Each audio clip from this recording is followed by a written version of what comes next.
Welcome to You've Been Hacked. Now What? Brought to you by North Star of the Americas SBDC. Thank you for pressing play on this video. Let's get started. I am your presenter, Scott Tabor. I am with the Michigan Small Business Development Center and am our cybersecurity specialist and system administrator. Before we get started, I would like to thank the U.S. Small Business Administration, the Michigan Economic Development Corporation, and America's SBDC for allowing me to present on this important topic. Now let's get started. While on one half of this slide may make it seem quick and easy, the other half is really more the reality of how you will probably feel during a cybersecurity incident. And that is the word I will use throughout this presentation, incident. As a cybersecurity professional, it is not my job to determine a data breach. My job is to determine the scope of an incident. I let the attorneys, law enforcement, insurance companies, and/or the stakeholders or business owners determine if something qualifies as a data breach. And that is really step one, determine the scope of the incident. Determining scope. Stay calm. Who can stay calm at a time like this? Well, it really is the best thing that you can do. Stay calm, gather all the information that you can, and do so in a timely manner. You don't have to have all of the answers at this moment, but you need to get an understanding of what you know about the incident. Can you identify if any data was taken or accessed? If so, how was data taken or accessed? Who does the incident affect? For example, does it affect your clients or customers? Maybe it affects your employees or possibly your business partners or your suppliers. Could it be one of your vendors or your service providers? Maybe it impacts your website. It could impact really potentially anyone that you've interacted with. And are the cybersecurity criminals still in your system today, or do they still have the ability to regain access to your systems? For example, were employee emails and records leaked, or were customer credit card numbers and addresses distributed? Gather the facts so that way you can assess the problem and come up with solutions. Responding quickly. It is important that you initiate your response team quickly. Hoping the incident goes away or takes care of itself is never the right thing to do. Your response team will typically be diverse in areas of expertise. Response teams can include the following: legal counsel, IT experts, information or cybersecurity experts, representatives from human resources, communication specialists, representatives of the business area impacted by the cyber incident, investor relations managers, marketing experts, digital forensics team experts, your cyber insurance agent or agency, possibly local, state, or federal law enforcement.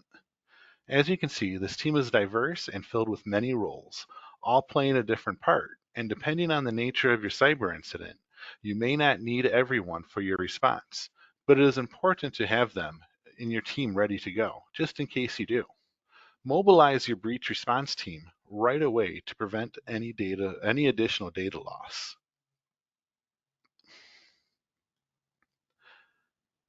An employee notifies you, or maybe you get a system alert that something is wrong on one of your computers. So what do you do? Your employee's first instinct, or maybe your first instinct, might be to power off the computer, but do not do that if at all possible. It is best practice to not power off any machines until your forensics team allows you to.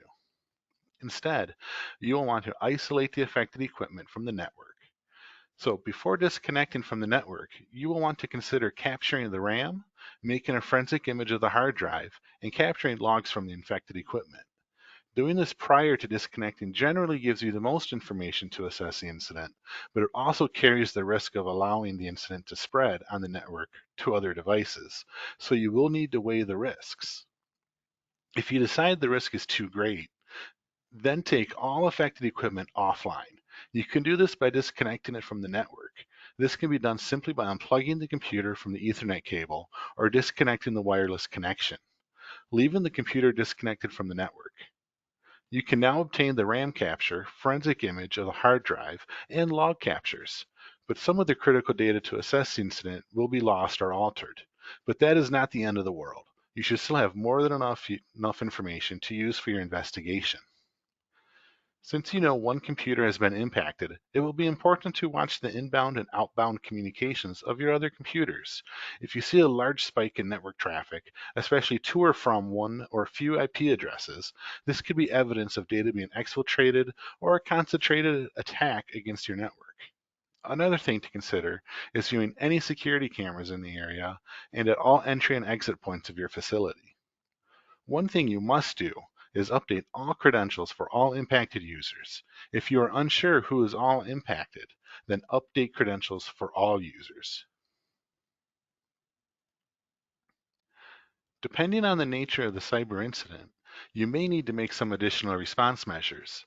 You may have discovered the incident impacted your website, in which case you will need to make quick updates to fix any improperly posted information and secure any vulnerabilities to lock it down. You will also want to interview those who discovered the incident on their devices, asking them what they were doing prior to noticing any issues and what they were doing when they noticed the issues. Ask them what they did once they recognized that something was wrong. How long did they take to notify you or to notify IT? Did they restart the device? What kind of issues did the device have? Were there any pop-ups or flashing screens? Ask them to be as thorough as possible when describing what happened, as it may all be helpful information. It is important to not blame them or to make it seem like it is their fault for what happened. Making it tense for them may lead them to not telling you the whole truth of what happened. Do your best to not destroy any forensic evidence. It is important to isolate the impacted devices and to let them be until you can get forensic experts or your IT experts to gather the evidence from them. Same for your network. If it has impacted your servers, disconnect from the internet and do not let other devices connect to them. Just let them be. You might be tempted to keep using these devices, but until all evidence is gathered and the all clear is given from your forensics team, it is in your best interest to use temporary devices in the meantime. So, what can cause these cyber incidents that we all fear? Well, many things really, but here are some common ones you are likely to run into and some common thoughts I have heard about them. Weak or stolen passwords.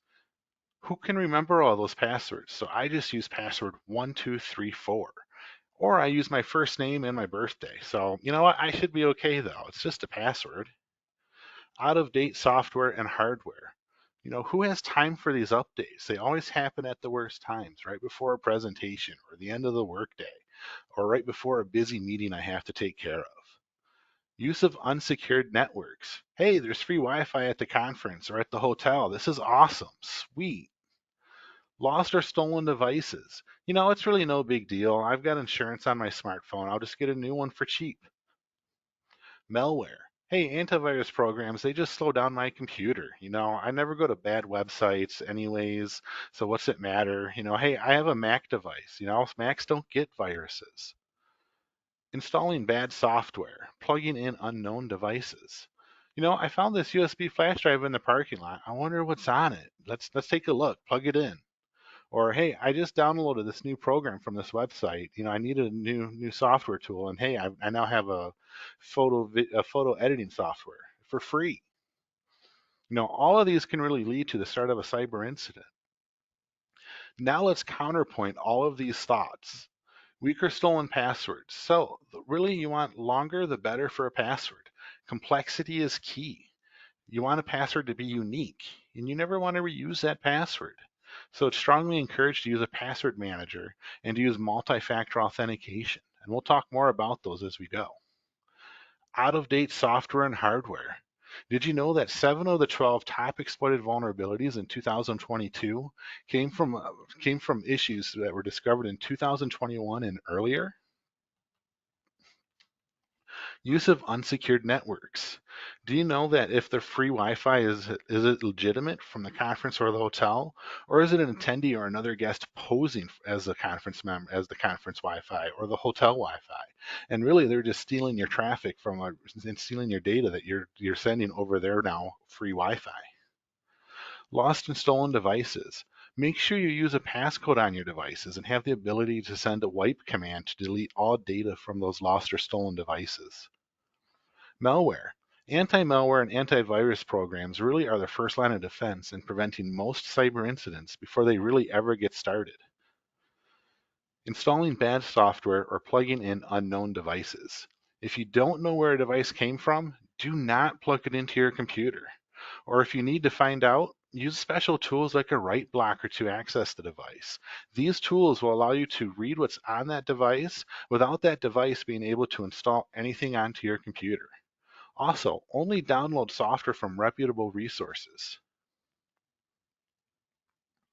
And speaking of passwords from the last slide, let's talk and let's focus a little bit more about passwords and password security. So not only can they really be lost and stolen, which is a problem, but more importantly, passwords can be cracked.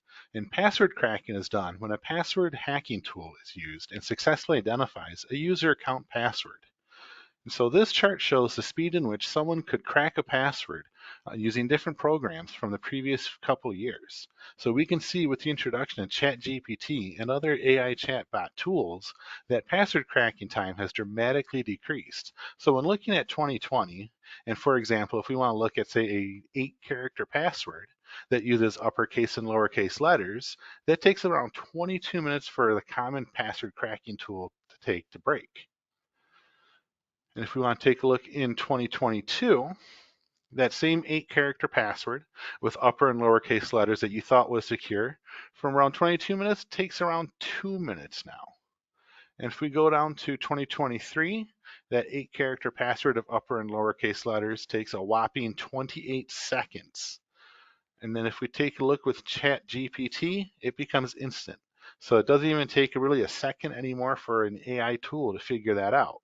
And if we backtrack a little bit, excuse me, if we backtrack just a tiny little bit, if we want to take a look at a more complex password to show really how it's changed over the last few years with these tools and how dramatically the decreases has really happened, let's look at a 12-character password with upper and lowercase letters. That was around 300 years of a 12-character and upper and lowercase letters in 2020.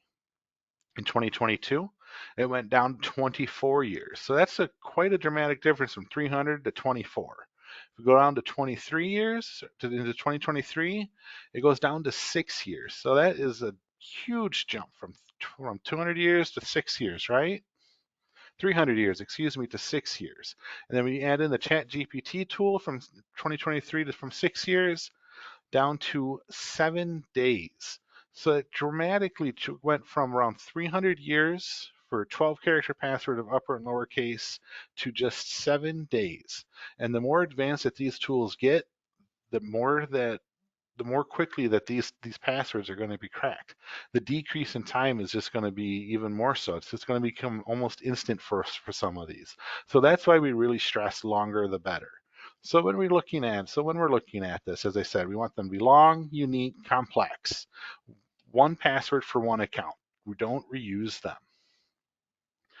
So it's all the more reason to really use different passwords for every account that you have.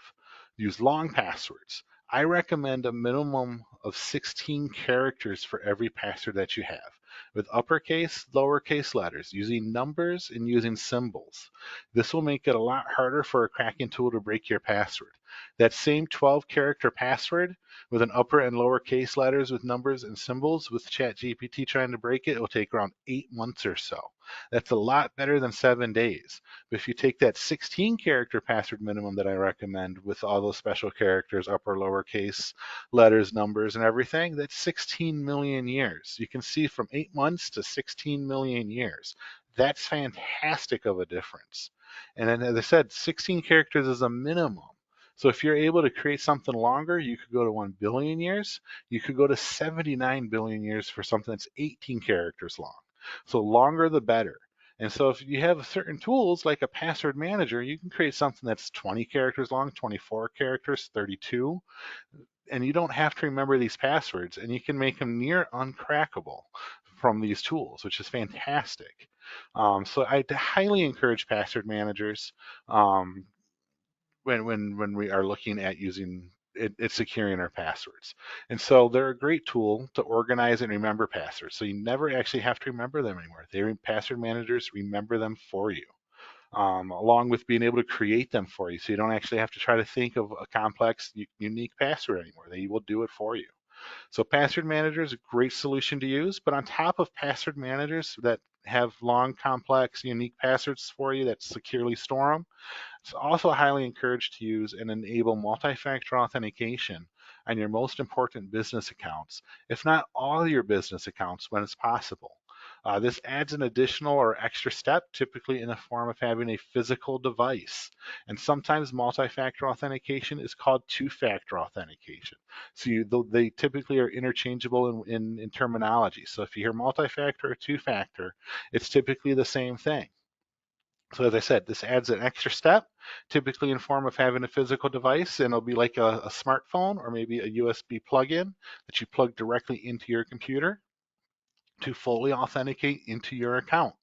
And if you're using a smartphone, you'll typically have a push notification that you're going to say, yes, this is me trying to sign in, or you'll get a 6-digit passcode that you'll then enter into the web browser you're trying to sign into, or you'll open up an authentication app that'll have an expiring 6-digit passcode that you'll then enter into the web browser to say, this is me, I'm authenticating in. On top of your username and password. So it's that additional step, that two-factor, that multi-factor. So it's not just something that you know, which is your username and password, but it's something that you have, your smartphone. So it makes it a little bit more complex to get into the account. So using a unique complex password is great. Having multi-factor authentication enabled makes it even better, and having both really drastically reduces unauthorized access to your accounts, and really makes you a lot more secure in protecting your accounts. So it's one of the best things that you can do. Now let's talk about patching the holes. All right, so now you need to fix the vulnerabilities. In doing so, you will need to verify with your forensics team the cause of the incident. If there was any data encrypted, the integrity of your data backups, and the logs of all the impacted machines. So you're really going to want to work with your forensics team to identify what happened and what you need to do. You may need to quarantine other devices during this process by segmenting them on your network or disconnecting them like you did originally with the impacted device, so they cannot infect other devices. You will be executing your communication plan as well during this time and communicating to all affected parties. It is important to be forthcoming with those impacted by this incident and to not mislead or withhold important information. It is important to designate a lead person who will lead your communication. Customers and the public will most likely have questions, so anticipate those questions and have someone who is capable of answering these questions in a professional and timely manner. And to reiterate, because it is important to patch or update any software, hardware, or firmware identified from the forensic report, and also do not forget to change passwords of any users who were impacted, and where possible, implement multi-factor authentication. And I reiterate those because they are important. Those are things we don't want to forget, and those are things we consistently want to do regularly. As in, we'll find out, as we continue to talk forward, why those are important. Notify appropriate parties. Who should I contact? This is an excellent question with no one singular answer. The answer really is it depends. It depends on the scope of the incident. It depends on your industry. It depends on if data was accessed and or if it was stolen. It depends on if there are legal requirements that require you to report. It depends on if, well, I think you get the picture. It really just depends. It's a good place to start, though, is with your IT team or managed IT team. Let them try to get the scope of what is happening quickly before you pull the alarm. If the alarm needs to be pulled, then it's important to identify who you will need to contact. You may be legally required to contact your state and to contact the individuals impacted by the incident because of state laws. You may be required to report to a regulatory authority because of a statute, whether a state statute or a federal statute, like if you operate with HIPAA records. You may need to notify other businesses depending on if the cyber incident impacts their data or accesses to their systems. Maybe it impacts their financial information like banking data or credit cards. And lastly, you may want to or may need to contact law enforcement. Deciding on who to contact really depends. So there's that word again. And it really depends on the scope of the cyber incident. So you have determined that you have to notify individuals that their data was breached or that there was a high probability or likelihood that their data was part of a data breach. When doing so, it may be worth contacting law enforcement as well, so they can ensure that a police report is completed if you are required or if you need one, and they can potentially provide any assistance as well. As mentioned earlier, with the communication plan, you want to appoint a designated person within your organization to lead and release information. You may also want to consider setting up a dedicated website with information on the incident, also using letters to communicate official information to those affected, and setting up toll-free numbers for those impacted to call and ask questions directly. If individuals were impacted, you will want to consider offering free credit monitoring services or other support options for a period of time. And when communicating the incident with your customers, use the following information. Date of the breach. What information was taken? Where they can find more information. Details on credit monitoring, and what you are doing to fix it. Preventing future breaches. Now that the incident is in the recovery planning phase, it is important to start planning how you will move forward. One of the most important steps of any incident is the lessons learned. You just had a cybersecurity incident that turned out to be a data breach. You implemented your game plan to identify the scope, to respond quickly, to patch the holes, and to inform the people you need to inform. Now it is time to review what you did well and what you can improve upon. Take the lessons you've learned to minimize the chances of falling victim to the same type of attack again. But remember, it is possible you may fall victim again, maybe to a similar incident or maybe to a different type. Lessons learned also means reviewing your game plan and making it even better. You will recognize what went well during the incident response. You will want to continue those steps and actions going forward. Chances are you will also notice what didn't go so well. These may even stick out like a sore thumb. Take what didn't go so well, improve upon them, make the needed improvements, and implement those changes into your game plan for the next time. These continuous changes over time will only strengthen your incident response plan, making for a quicker, more impactful recovery. Some questions to ask during the lessons learned. Why was I a target? What did I do well? What did I do poorly? What changes can I make to prevent this from happening again? Did my response plan work, or does it need to be updated? Take what you learned and also apply it to end user training. For example, if you were hit with ransomware, train your employees on what ransomware is and how to prevent it. Raising your security defenses will help minimize a next time. All devices, including your computers, smartphones, servers, need antivirus or anti-malware software. As mentioned earlier, all devices really should have it. Antivirus works by storing known signatures, fingerprints of files, of malicious code and files and compares them to the files stored on your machine. Not all antivirus software is the same. Look for something that offers a total protection. And maybe you want something more advanced than just antivirus or anti-malware. There are additional solutions you can look at adding.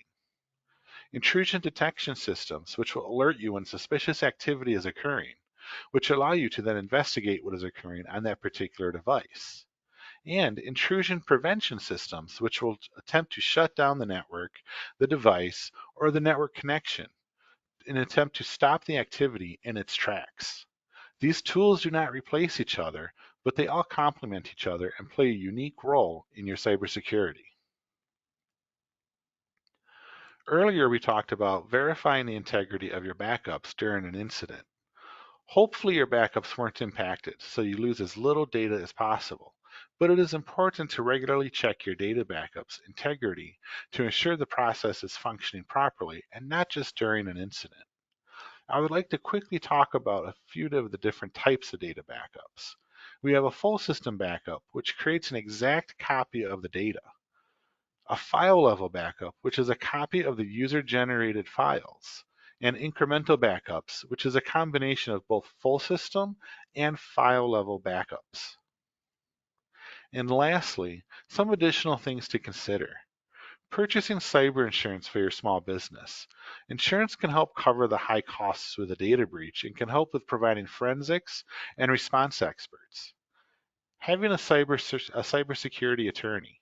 They will know federal and state reporting laws and can help guide you through the process. Working with a cybersecurity consultant. Contact your local small business development center today. Deploying cybersecurity tools. There are many out there. Work with your IT team and deploy them. Writing and enforcing cybersecurity policies to help guide your employees on how to use your technology and to keep your business safe. Attending cybersecurity training and also providing cybersecurity training to your employees. Both are important. The more you know, the more I know, the more we all know, the better. We are what secures our small businesses and our organizations and what keeps them safe every day. Once again, I'm your presenter, Scott Tabor. I am with the Michigan Small Business Development Center and am our cybersecurity specialist and system administrator. I would like to thank the U.S. Small Business Administration, the Michigan Economic Development Corporation, and the Americas SBDC for allowing me to present on this important topic. For more information, please check out americassbdc.org/cybersecurity.